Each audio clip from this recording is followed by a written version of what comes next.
Blessings, brothers and sisters. Welcome to day number 26. We're going to be reading from Exodus 2:11 through 3, verse 22. So we finished Genesis, our first book, yesterday. So this is a milestone today. Thank you, Jesus. We are pressing forward and we're going to finish this. We're almost done with the first month.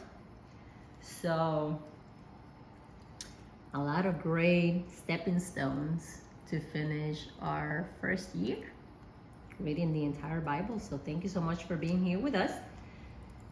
With that said, let's go ahead and start. Many years later, when Moses had grown up, he went out to visit his own people, the Hebrews, and he saw how hard they were forced to work. During his visit, he saw an Egyptian beating one of his fellow Hebrews.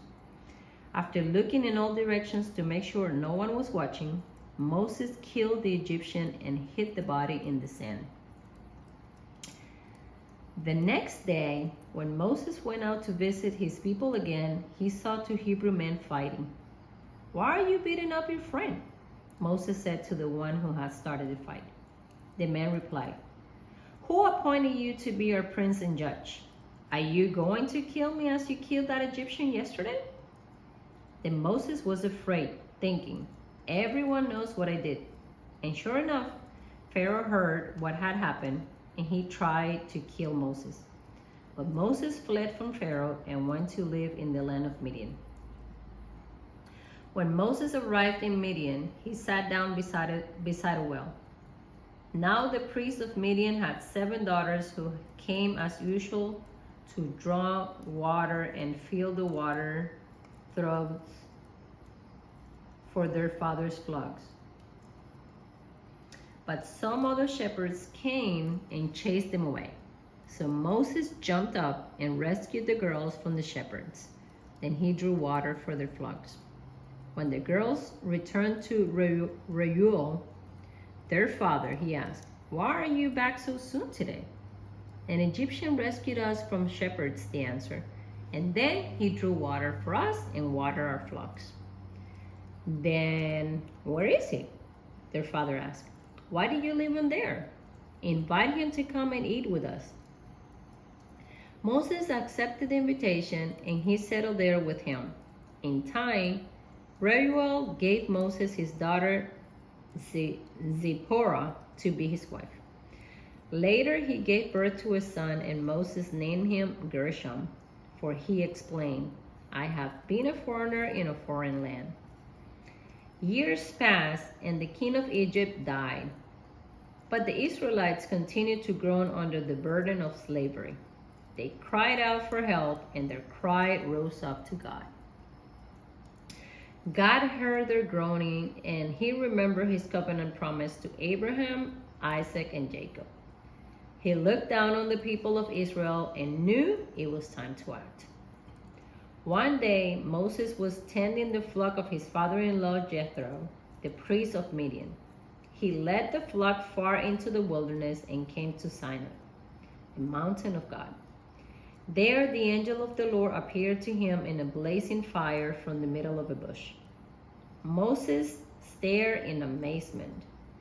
Though the bush was engulfed in flames, it didn't burn up. "This is amazing," Moses said to himself. "Why isn't that bush burning up? I must go see it." When the Lord saw Moses coming to take a closer look, God called to him from the middle of the bush, "Moses, Moses." "Here I am," Moses replied. "Do not come any closer," the Lord warned. "Take off your sandals, for you are standing on holy ground. I am the God of your father, the God of Abraham, the God of Isaac, the God of Jacob." When Moses heard this, he covered his face because he was afraid to look at God. Then the Lord told him, "I have certainly seen the oppression of my people in Egypt. I have heard their cries of distress because of their harsh slave drivers. Yes, I am aware of their suffering. So I have come down to rescue them from the power of the Egyptians and lead them out of Egypt into their own fertile and spacious land." It is the land flowing with milk and honey, the land where the Canaanites, Hittites, Amorites, Perizzites, Hivites, and Jebusites now live. Look, the cry of the people of Israel has reached me, and I have seen how harshly the Egyptians abused them. Now go, for I am sending you to Pharaoh. You must lead my people Israel out of Egypt. But Moses protested to God, who am I to appear before Pharaoh? Who am I to lead the people of Israel out of Egypt? God answered, I will be with you, and this is your sign that I am the one who has sent you. When you have brought the people out of Egypt, you will worship God at this very mountain. But Moses protested, if I go to the people of Israel and tell them, the God of your ancestors has sent me to you, they will ask me, what is his name? Then what should I tell them? God replied to Moses, I am who I am. Say this to the people of Israel, I am has sent me to you. God also said to Moses, say this to the people of Israel, Yahweh, the God of your ancestors, the God of Abraham, the God of Isaac, and the God of Jacob has sent me to you. This is my eternal name, my name to remember for all generations. Now go and call together all the elders of Israel. Tell them, Yahweh, the God of your ancestors, the God of Abraham, Isaac, and Jacob, has appeared to me. He told me, I have been watching closely, and I see how the Egyptians are treating you. I have promised to rescue you from your oppression in Egypt. I will lead you to a land flowing with milk and honey, the land where the Canaanites, Hittites, Amorites, Perizzites, Hivites, and Jebusites now live. The elders of Israel will accept your message. Then you and the elders must go to the king of Egypt and tell him, the Lord, the God of the Hebrews, has met with us. So please let us take a 3-day journey into the wilderness to offer sacrifices to the Lord our God. But I know that the king of Egypt will not let you go unless a mighty hand forces him. So I will raise my hand and strike the Egyptians, performing all kinds of miracles among them. Then at last he will let you go, and I will cause the Egyptians to look favorably on you. They will give you gifts when you go, so you will not leave empty-handed. Every Israelite woman will ask for articles of silver and gold and fine clothing from the Egyptian neighbors, and from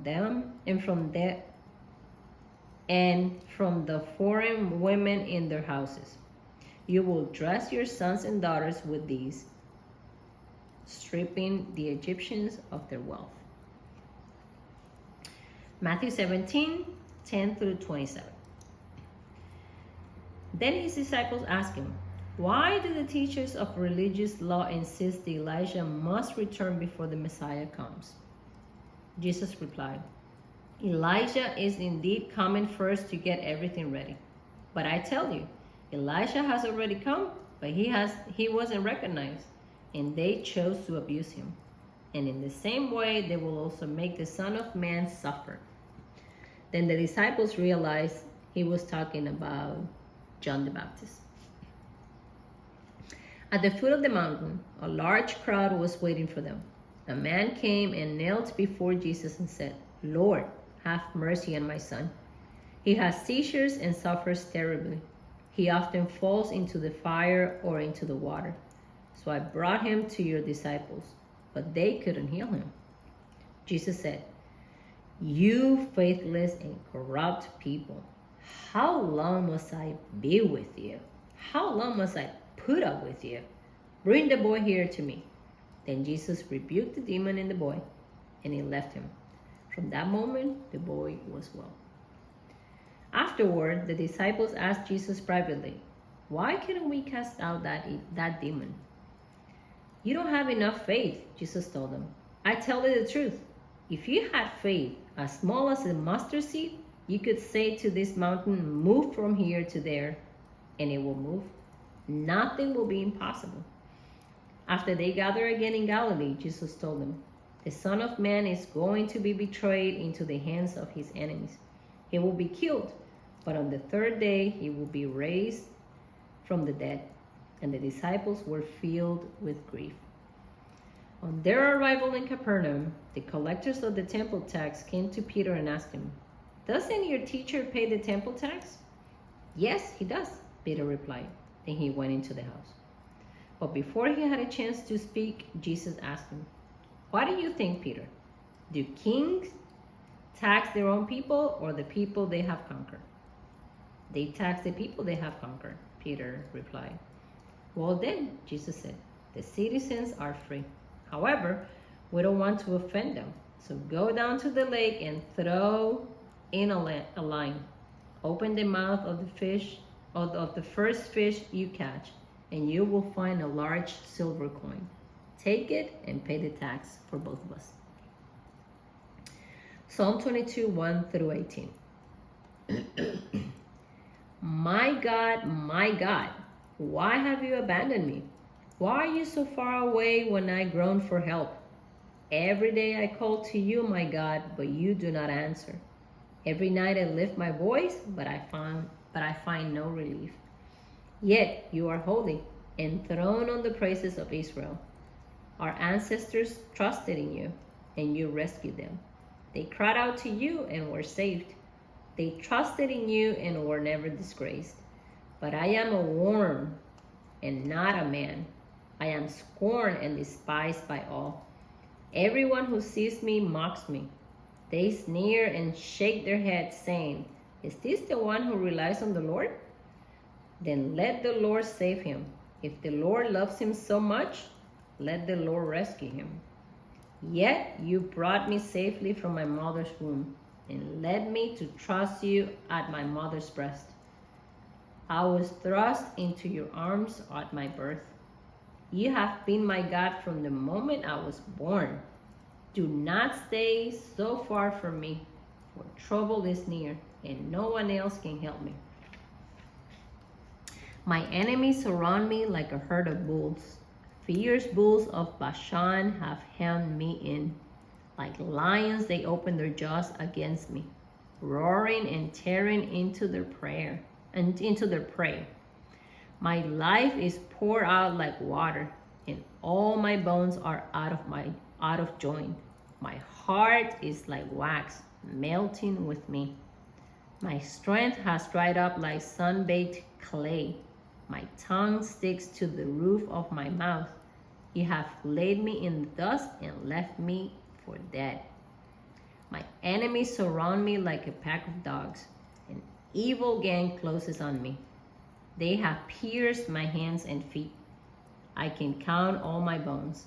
My enemies stare at me and gloat. They divide my garments among themselves and throw dice for my clothing. Proverbs 5, 7 through 14. So now, my sons, listen to me. Never stray from what I am about to say. Stay away from her. Don't go near the door of her house. If you do, you will lose your honor and will lose to merciless people all you have achieved. Strangers will consume your wealth, and someone else will enjoy the fruit of your labor. In the end, you will groan in anguish when disease consumes your body. You will say, "How I hated discipline. If I only had not ignored all the warnings. Oh, why didn't I listen to my teachers? Why didn't I pay attention to my instructors? I have come to the brink of utter ruin, and now I must face public disgrace." Hallelujah, Jesus. Thank you for your word again. Have a great day. We will see you tomorrow on day 27.